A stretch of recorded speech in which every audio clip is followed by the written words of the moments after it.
오늘 성경 말씀은 마태복음 13장 44절부터 46절까지입니다.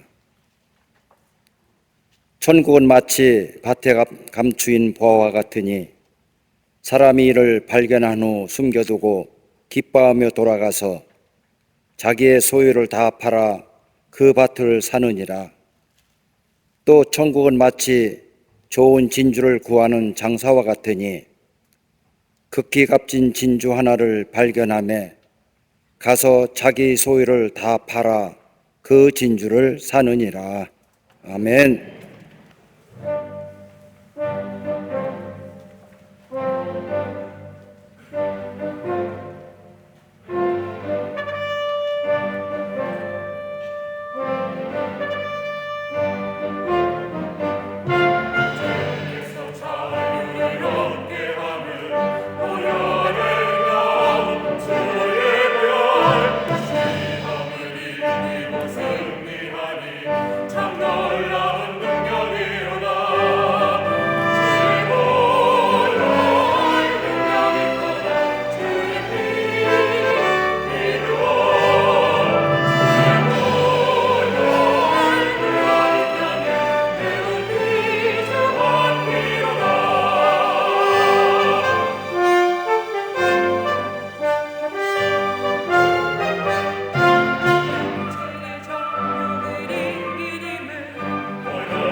갈릴리 성거대와 옥케스트라의 귀한 찬양에 감사합니다.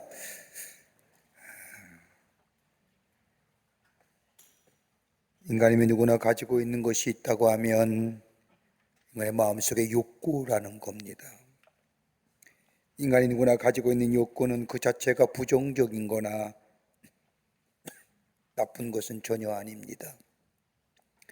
욕구가 지나치게 되면 욕망으로 변하게 되지만 인간이 가지고 있는 욕구는 인간으로 하여금 움직이게 하는 동력이라 할 수 있을 겁니다. 새로운 한 날이 시작되면 오늘 하고자 하는 일, 또 이루고자 하는 일들이 있어서 우리로 하여금 일어나게 하고 나가게 하고 열심히 땀 흘려 일하게 만듭니다. 욕구입니다. 근데 문제는 우리 안에 있는 욕구가 우리가 통제하는 것이 아니라 욕구가 우리의 삶을 통제할 때에 문제가 생깁니다. 이걸 가리켜서 욕망이라고 말합니다. 그러기에 전도서 기자는 이야기하기를 아무리 욕망은 우리가 생각해봐도 우리를 만족시킬 수가 없다고 이야기하면서 전도서 1장 8절의 말씀을 보면 모든 만물이 피곤하다는 것을 사람이 말로 다 말할 수는 없나니 눈은 보아도 족함이 없고 귀는 들어도 가득 차지 아니하도다라는 말씀으로 끝이 없는 인간의 욕망에 대하여 말씀하고 있는 것을 들을 수가 있습니다. 13세기의 영성학자인 토마스 아퀴나스는 이야기하기를, 어떻게 하면 내 안에 있는 욕망을 만족시킬 수 있을까? 어떻게 해야 내 삶 속에 참된 만족감을 누릴 수 있을까라고 하는 질문에 이 토마스 아퀴나스는 단 한마디로 이야기합니다.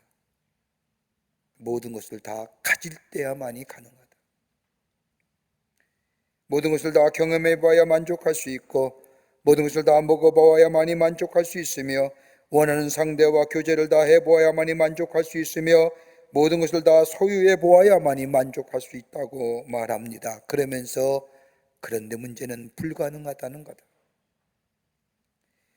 다 경험해 봐야 만족하며, 다 먹어봐야 만족하며, 원하는 상대와 교제를 다 해보아야만이 만족할 수 있으며, 모든 것을 다 소유해 보아야 만족하기 위해서는 우리의 삶이 무한해야 되는데, 더 나아가 무한한 가능성의 사람이 되어야 되는데, 문제는 우리의 삶이 그러하지 못하다는 겁니다. 우리의 삶은 유한한 삶이요, 유한한 존재라는 겁니다. 그러기에 무한한 욕망을 채우지 못하는 유한한 존재이기에 우리 안에 끝없는 불만족의 삶을 살아갈 수밖에 없다는 겁니다. 그런데 우리의 채워지지 않는 이 욕망이 하나님 아래에 두게 될 때에 비로소 우리는 만족감을 누릴 수 있다고 이야기합니다. 하나님을 떠난 욕망, 하나님 아래 두지 아니한 인간의 욕망은 우리로 하여금 불안과 분노와 걱정과 환멸, 더 나아가 의기소침으로 빠지게 하며 궁극적으로 불만족의 삶을 살아가게 하지만, 그러나 우리의 욕망이 하나님 아래에 두게 될 때 이것은 거룩한 욕망이 될 뿐만 아니라, 이 거룩한 욕망은 우리로 하여금 하나님을 향하여 끝없는 갈망함을 가져다 줄 뿐만 아니라, 하나님과의 더 깊은 영적인 관계를 맺을 뿐만 아니라, 우리의 삶이 하나님이 원하시고 뜻하신 바의 삶의 우선순위가 될 뿐만 아니라, 하나님이 기뻐하신 일을 찾고 그리고 하나님의 부르신 부름의 사명을 이루는 존귀한 자리에 서게 한다는 겁니다. 거룩한 욕망의 사람이에요.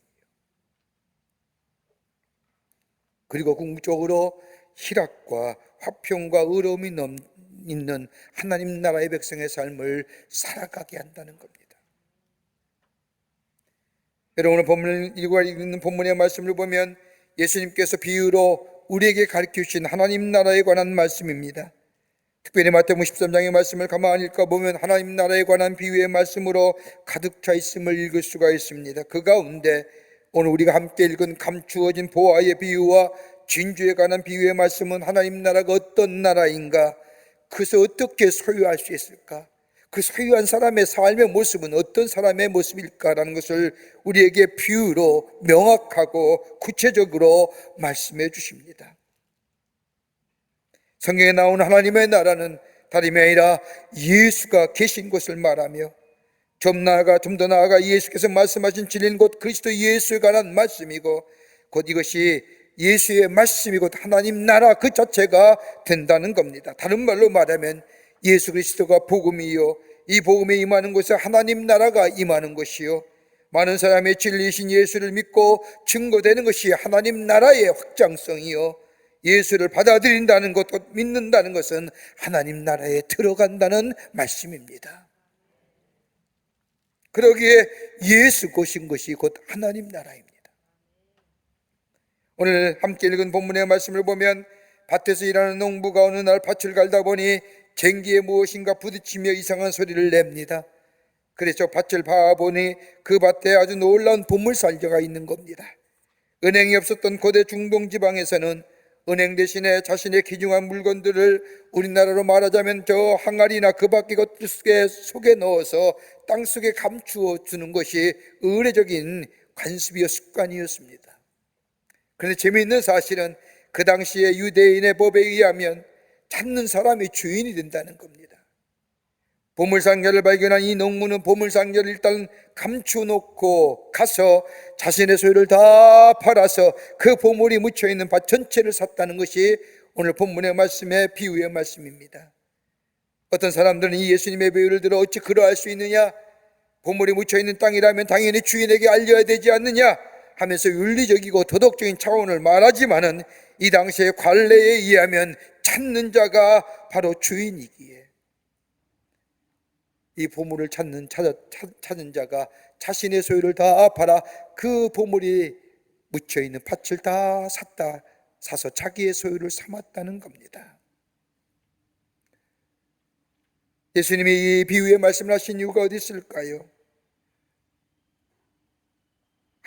예수님을 발견한 사람은 마치 하나님 나라를 발견한 사람이요, 이 나라는 마치 보물이나 진주에처럼 가치가 있고 소중함을 우리에게 말씀하고 계십니다.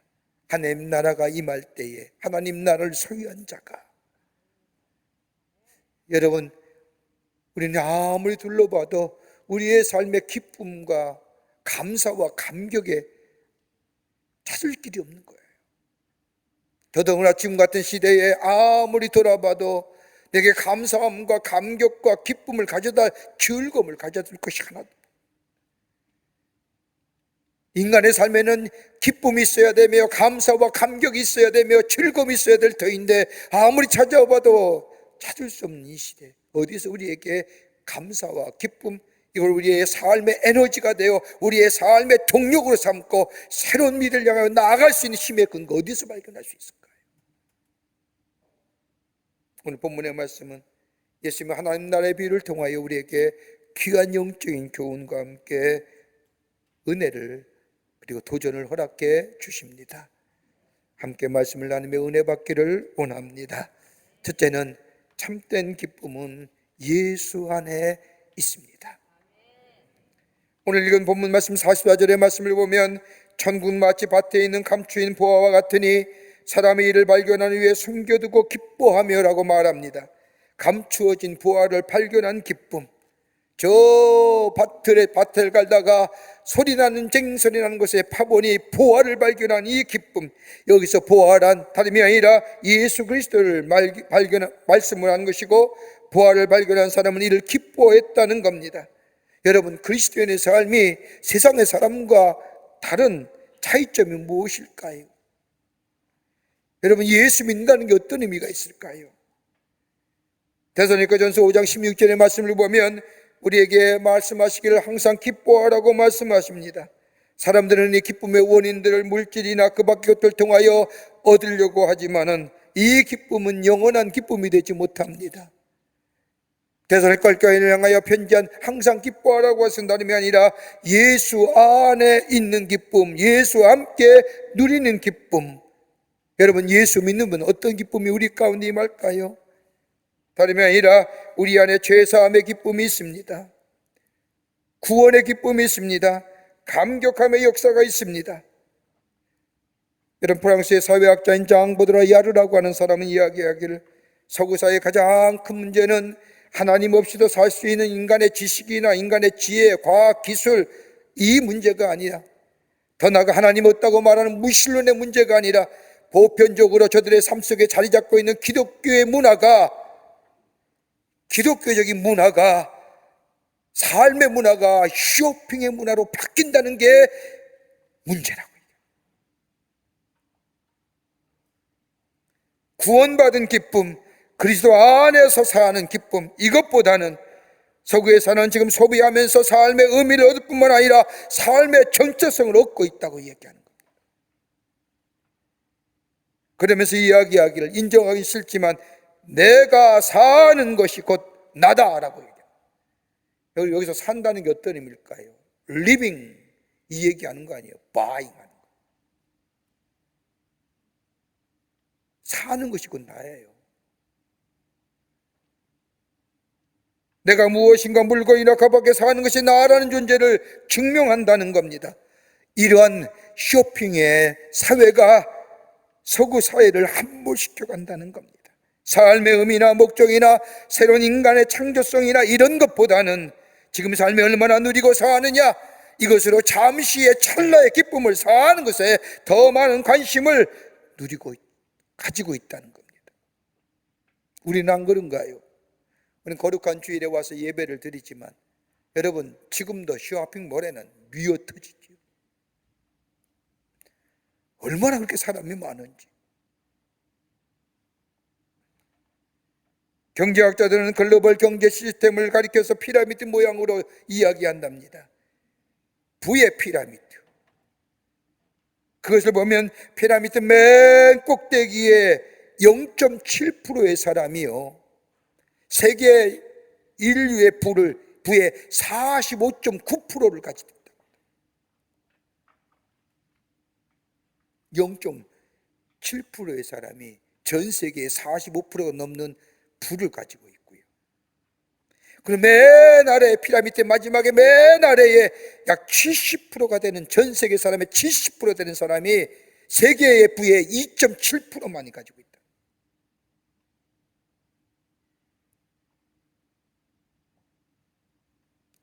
여러분, 꼭 그런 건 아니지만 말입니다. 가만히 우리 보면 자신이 입고 있는 옷, 쓰고 있는 스마트폰, 요즘에 스마트폰 얼마나 이쁜가, 폴더용으로 나왔던데 매혹적이에요.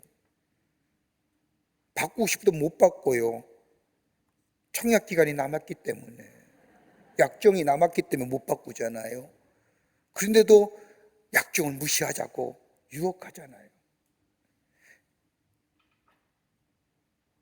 그뿐 아니라 타고 다니는 자동차, 사는 동네가 자신의 정체성을 나타낸다고 이야기하지요. 어떤 한 사회학자에 의하면요, 우리가 지나가면서 보는 광고, 애버타이징 광고가 무려 4,000번 본대요, 하루에. 스마트폰은 몇 번만 지느냐? 여러분, 스마트폰이 마치 우리의 일상생활 쉬보지 않았지만 대체로 약 4,200번의 손이 간답니다. 거기 안에 담겨있는 수많은 광고의 문안들, 우리는 뭘 말해요? 바잉. 여러분, 여기서 인간의 영혼의 문제나 다른 이웃에 관한 문제나 인류의 평화와 함께 더불어 사는 평등의 개념이 있을까요? 저 아프리카의 어린 아이 하나는 1달러가 없어서, 1,000원이 없어서 굶어 죽는 사람.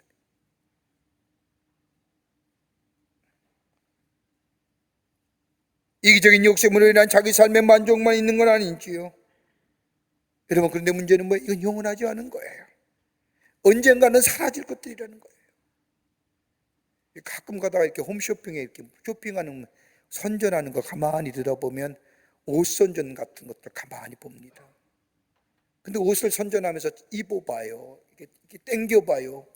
얼마나 맵시가 났고 멋있고 이쁘긴 하는데, 그거 입으면 다 그렇게 되는 줄 알잖아요. 샀다가 얼마나 낭패 보셨어요?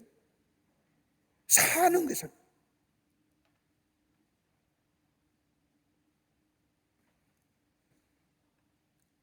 사라지는 것들이에요. 영원하지 않나요?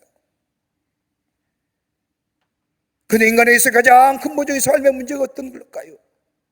먹고 사는 것의 문제도 더 중요하지만 그보다 더 우리 안에, 우리의 삶에 제어하지 못하는 이 문제들, 다른 게 아니라 죄의 문제 아닐까요? 부스부스 솟아오르는 조금이라도 하나님을 떠나 성령을 떠나 살면 내 안에 꿈틀거리는 이 인간의 욕망의 모습, 그로 인하여 죄로 인하여 치닫게 하는,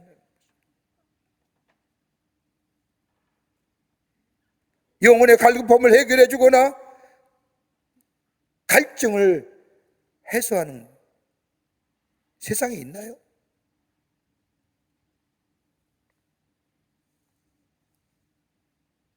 여러분, 예수 믿는다는 게 아닙니다. 우리 안에 구원의 기쁨이 있다는 겁니다. 인간의 인류의 역사에 가장 큰 고민이었던 죄의 문제가 해결됐다는 겁니다. 예수 그리스도의 십자가에 달려 돌아가심으로 우리의 죄를 대신하여 죽으심으로 하나님과 우리의 관계가 단절됐던, 죄의 문제로 인하여 단절된 관계를 회복시켜 주시고, 예수 그리스도의 십자가의 놀라운 은혜를 받아들인 자마다 하나님을 아버지라고 부르며 하나님의 자녀로 인쳐주실 뿐만 아니라 마음껏 주의 이름을 부르며 주의 보좌에 나아가 기도하며 하나님 아버지를 나의 아버지라 고백하며 기도할 수 있다고 하는 이 놀라운 죄사함의 은총들, 이거 보아예요. 이거 절대적인 기쁨이에요.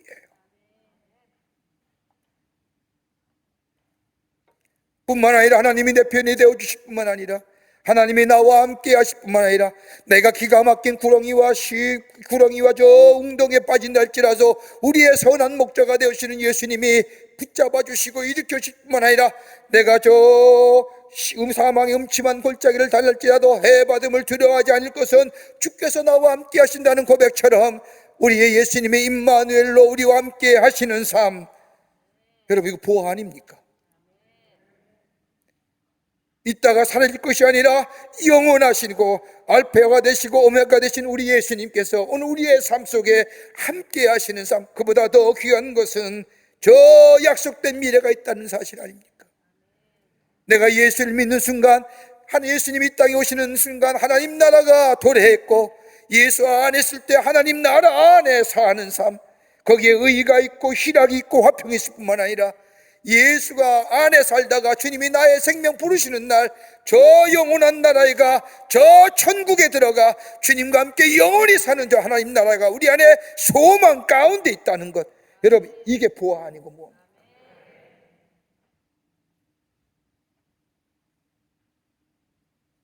내 의가 아니라 예수의 의를 힘입어 하나님 나라에 갈 수 있다고 하는 이 놀라운 소망이 미래지향적인 것이, 이 종말론적인 것이죠. 이 농부는 밭을 가다가 밭에서 발견한 이 보화, 너무너무 귀하기에 자기의 재산을 다 팔아서 그 보화를 자기의 소유로 삼았다는 것은 다름이 아니라 예수 그리스도를 나의 삶 속에 주인 모시고 예수가 주시는 구원의 기쁨과 더불어 임마누엘 주님과 더불어 소망의 기쁨이 충만한 삶으로 살아, 삶의 변곡점으로, 삶의 전환점으로 살았다.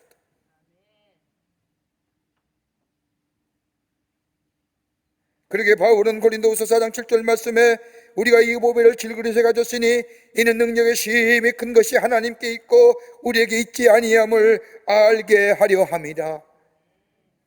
질그릇같이 깨지기 쉬운 존재지만 이 보배, 이 보화, 예수 그리스도가 나의 구원의 주가 되시고 기쁨과 그리고 임마누엘 주님과 함께 내게 소망을 주신 이 보화, 이 트레저, 이 안에 뭐가요? 능력의 역사가 일어납니다. 아무리 삶에 힘들고 어렵더라도 예수가 나와 함께 하시기에 넉넉히 이길 수가 있습니다. 구원의 기쁨이 있기에 감격 속에 삽니다. 감사와 감격이 내 삶 속에 새로운 동력과 에너지의 삶을 만들어주어 저 새로운 미지의 생애를 향하여 창조성 있게 나아가게 만들어줍니다. 저 하늘나라의 소망이 있기에 아무리 어두운 그림자가 나를 에워싸도 두려워하지 않는 이유, 주께서 나와 함께 하실 뿐만 아니라 죽음을 넘어서는 저 하나님 나라의 소망이 있기에 우리는 담대한 자로 굳건한 걸음을 걷는 자의 삶으로 살아가는 줄 믿습니다. 이 보화가 우리 약합니다.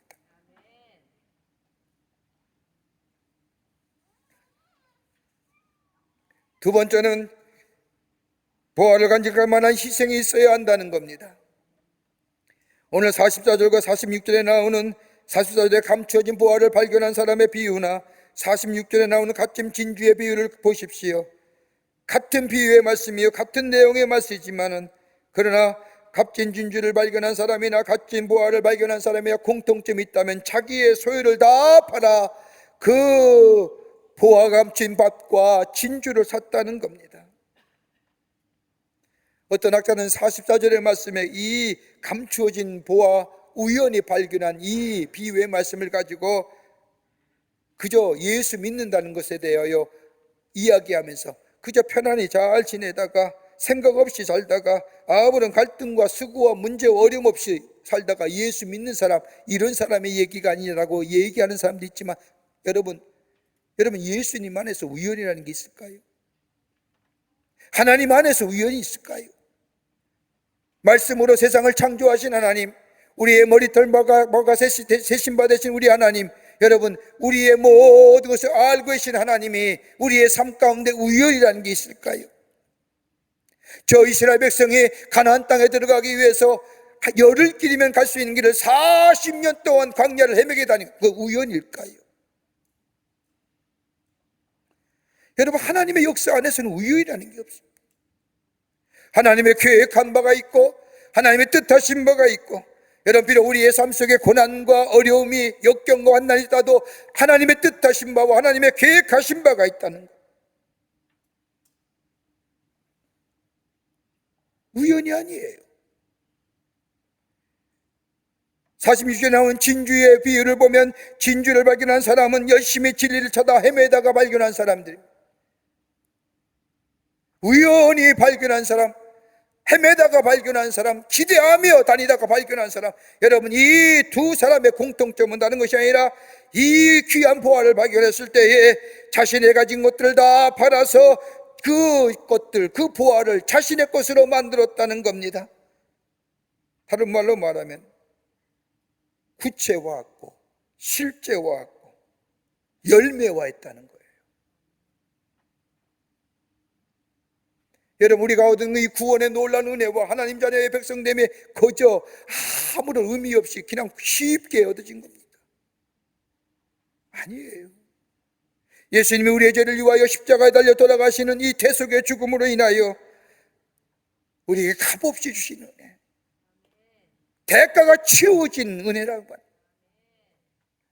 공짜로 얻어진 것이 아닙니다. 그러기에 예수 안에서의 참된 하나님의 사람이 된다는 것은 거둬들인 것이 아니라 자기의 것을 내어놓을 수 있는, 자기 부정과 자기 희생의 삶이 없이는 이 구원의 감격이 참된 기쁨으로 내게 다가오지 못한다는 겁니다. 그러기에 예수님도 누가복음 14장 26절부터 27절에 말씀하시기를 내게 오는 자가 자기 부모와 처자와 형제와 자매와 및 자기 목숨을 미워하지 아니하면 능히 나의 제자가 되지 못하고, 누구든지 자기 십자가를 지고 나를 쫓지하는 자도 능히 나의 제자가 되지 못하리라. 내가 기대하고 나의 삶의 존재의 기반인 것을 내려놓고 예수를 쫓지 아니하면 그 보화가 보화의 가치로 다가오지 못한다.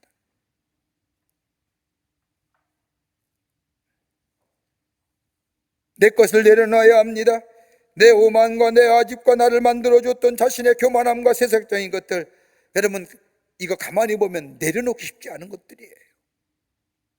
그러나 하나님의 백성됨과 세상의 것과 함께 겸하여 섬길 수 없다는 말씀처럼 내가 지고 있는 이 모습들, 나를 존재하겠다고 생각했던 것들 내려놓고 예수 그리스도를 온전히 따르는 삶 될 때에 거기에 보화의 가치가 있고 보화의 의미가 있고 그것이 정말로 내 삶 속에 보화로 다가오는 역사입니다. 세상도 지고 보화도 지고 아니에요.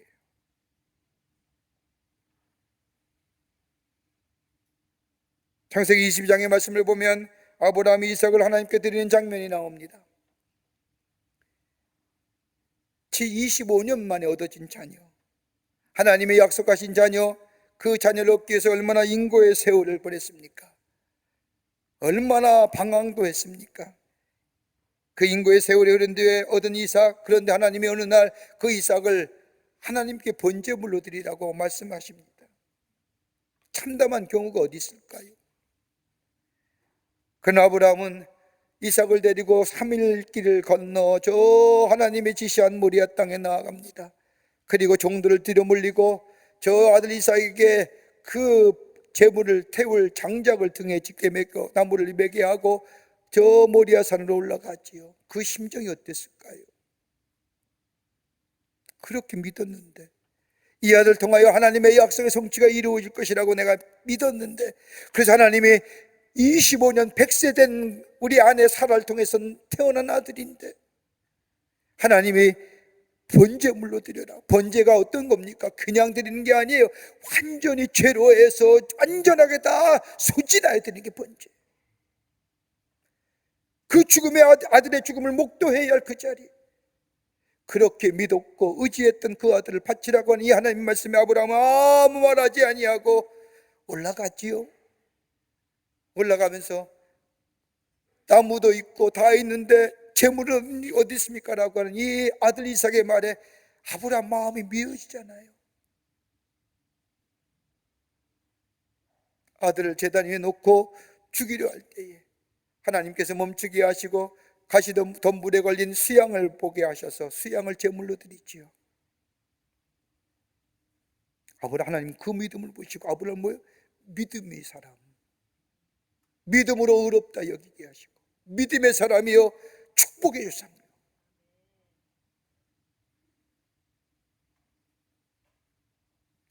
여러분 너무 쉽게 예수 믿으려고 하지 마세요.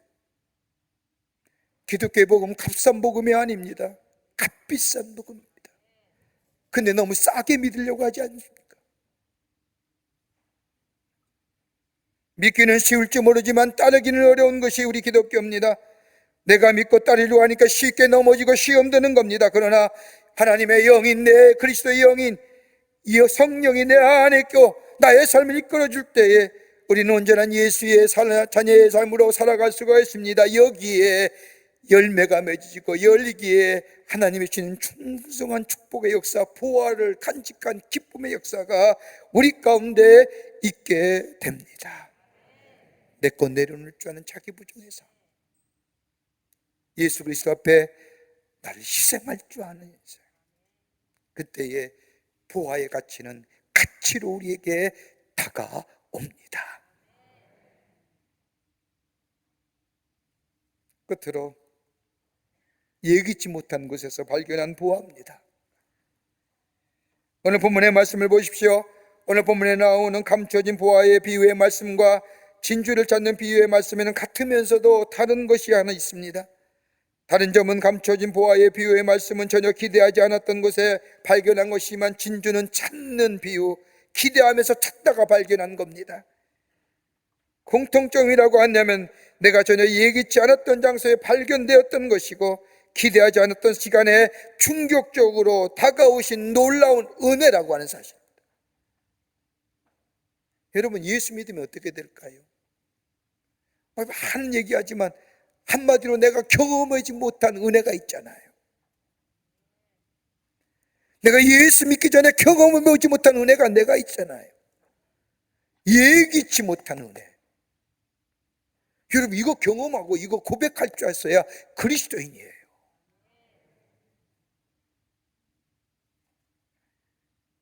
일상생활 가운데 예기치 못한 곳에서 다가오시는 예수님, 내 심장과 내 영혼의 깊은 것을 향해 다가오시는 예수님, 그리고 우리의 몸을 들으시는 예수님, 그 예수님을 받아들이신과 내 마음의 평안과 기쁨과 희락과 화평의 역사를 누릴 수 있는 이 예기치 못한 예수 그리스도가 주신 은혜, 이거 경험할 줄 아는 자.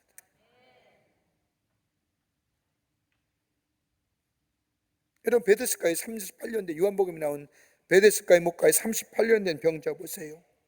아무런 소망과 꿈도 없고 그저 물만 동하기를 기다리며, 그나마 도와주는 사람이 없어 누군가 물이 동할 때 나를 도와서 저 동하는 물속에 넣어주기만 하면 내 몸이 나을 건데, 내 굳었던 무릎이 다시 회복되어 걷기도 하고 뛰기도 할 터인데 한 번도 그 물이 동할 때 뛰어들어가 나았다는 사람이 없는 그 전설을 믿으며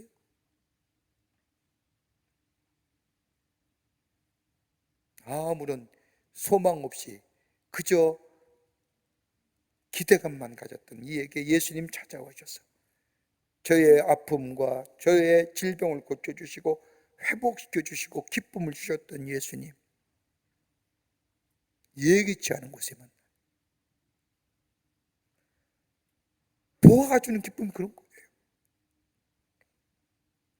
마태복음 7장 7절의 말씀을 보면 구하라 그리하면 너에게 주실 것이요, 찾으라 그러면 너희가 찾을 것이요, 문을 두드리라 그러면 너에게 열릴 것이니라. 여러분 꼭 우리 예수님은 찾을 때만 주시고 두드릴 때만 열게 하시고 그리고 구할 때만 주실까요? 주님은 항상 그렇게만 역사하시는 거 아닙니다. 하나님의 사랑은 구하지 않던 사람에게도 찾지도 않는 자에게도 준비하지 않는 자에게도 하나님은 그에게 나타나시어 부르시고 허락하셨던 것. 바울의 다메섹 도상의 만남 보세요. 바울이 구했습니까? 하나님 나 좀 만나게 해주십시오. 하나님의 존재를 알고 싶습니다. 예수가 정말로 하나님의 아들이요 우리의 죄를 위하여 십자가에 달려 돌아가셨습니까? 보여주십시오. 그래서 만났을까요?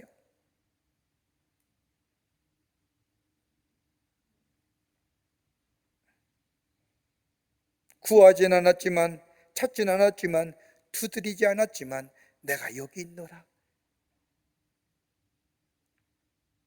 내 영혼의 문제에 대해서, 내 인생의 모든 문제에 대해서 해결자가 되시는 예수님, 그 예수님을 내 삶 속에 모시고 항상 주님과 함께 거하는 사람들 때문에 예기치 못한 놀라운 은혜가 우리 안에 있어지게 되는 거예요. 주님 떠나지 않는 거예요.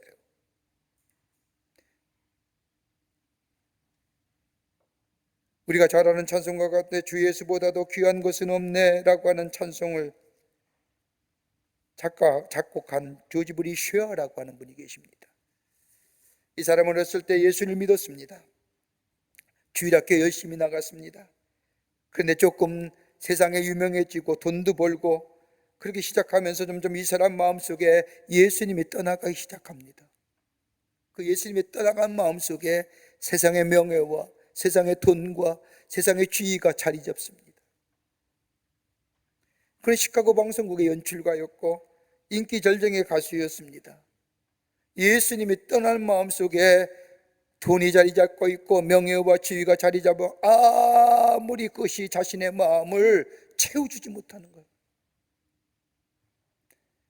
밤마다 공허감에, 고독감에, 외로움에, 그들은 어느 날 견딜 수가 없어서 옛날에 엄마의 손을 붙잡고 어머니의 손을 붙잡고 다녔던 교회가 하나님의 말씀을 읽었던 것을 기억하고 굳이 자기의 서재에서 책장에서 성경책을 찾아서 성경책을 펴고 읽기 시작합니다.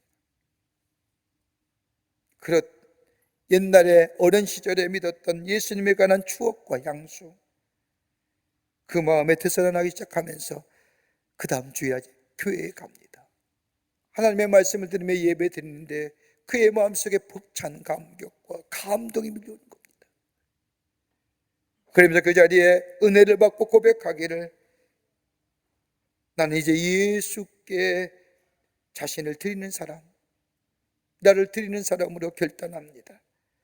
이런 결단을 하고 집으로 돌아온 그때에 방송국에서 전화가 올려옵니다. 다시 계약을 하자는 겁니다. 다시 계약을 체결하면 지금까지의 대우보다 몇 배 이상의 출연을 주겠다고 약속하자는 전화였습니다. 그때 이 조지 브리 쉐어하는 이야기하기를, 미안합니다. 늦었습니다. 앞으로 나의 목소리와 재능, 나의 모든 것을 나의 구원하시는 예수님, 나의 주인 되시는 창조자 하나님의 영광을 위해 쓰여지기로 하나님과 조금 전에 약속했습니다. 그리고 계약했습니다. 미안하지만 늦으셨습니다. 그리고 나서 주님을 위해 삽니다. 주님과 함께 동행합니다. 이전에 맛봤던 기쁨이 그의 마음속에 넘쳐납니다. 저 돈과 명예와 지위가 그것이 내게 기쁨이 줄 것 같았는데 그 기쁨은 정말로 냄새나는 기쁨이고 예수 안에 있는 삶, 참된 기쁨이요 매일매일 샘솟는 기쁨이 나의 삶의 에너지로 충만하게 만들어줍니다. 그런 가운데 어느 날 그의 마음속에 멜로디가 생각나기 시작합니다. 자기를 위해 늘 기도하시던 어머니가 친구인 밀러 여사에게서 가져왔던 식기가 생각나고 그 식기에 맞춰서 자신이 노래를 작곡하기 시작합니다. 그래서 나온 찬송가가 주 예수보다도 귀한 것은 없네, 주 예수보다도 귀한 것은 없네, 세상의 부귀와 바꿀 수 없네, 영죽을 내 대신 돌아가신 그 놀라운 사랑 잊지 못해, 세상 즐거움, 세상 자랑 다 버렸네, 예수보다도 귀한 것은 없네. 예수 안에 있는 참된 기쁨, 예수와 함께 거하는 기쁨, 이것을 발견한 이 조지 브리 쉐어는 돌아가신 저 빌리 그레이엄 목사님이 다니실 때마다 아직 다니면서 주 예수보다도 귀한 것은 없네 라고 하는 찬송으로 많은 사람에게 은혜를 끼쳤다고 합니다. 우리 안에 참된 기쁨이 어떤 걸까요? 아직도 우리가 하나님 앞에 하나님 이것 주세요 저것 주세요 그렇게 기도하시나요? 물론 하나님이 그렇게 기도하라고 했습니다. 그러나 그보다도 주님이 내 안에 계시고 내가 주님 안에 계시고 그로 인하여 내 안에 참된 보화를 발견하고 그 보호 안에서 기쁨을 누리며 감사를 누리며 감격을 누리며 사는 인생. 그럴 때 우리 안에 어려움이 있을 때마다 우리와 동행하시는 주님으로 승리할 뿐만 아니라 평안할 때에도 예기치 못한 곳에서 주시는 놀라운 은혜가 우리 안에 있어 이 땅에 하나님의 백성으로 하나님의 자녀로 살아가는 놀라운 증거하는 복된 인생으로 하나님께서 세워주실 줄을 믿습니다. 이 믿음 가지고 사시는 여러분과 저와 되시기를 주의 이름으로 축원합니다. 하나님 감사합니다. 저희를 주께서 사랑해 주셔서 하나님의 사람 세워주심에 감사합니다. 구원의 기쁨 주시고 임마누엘 주님으로 함께 하시며 하늘나라의 소망을 가지고 살게 해주심에 감사합니다.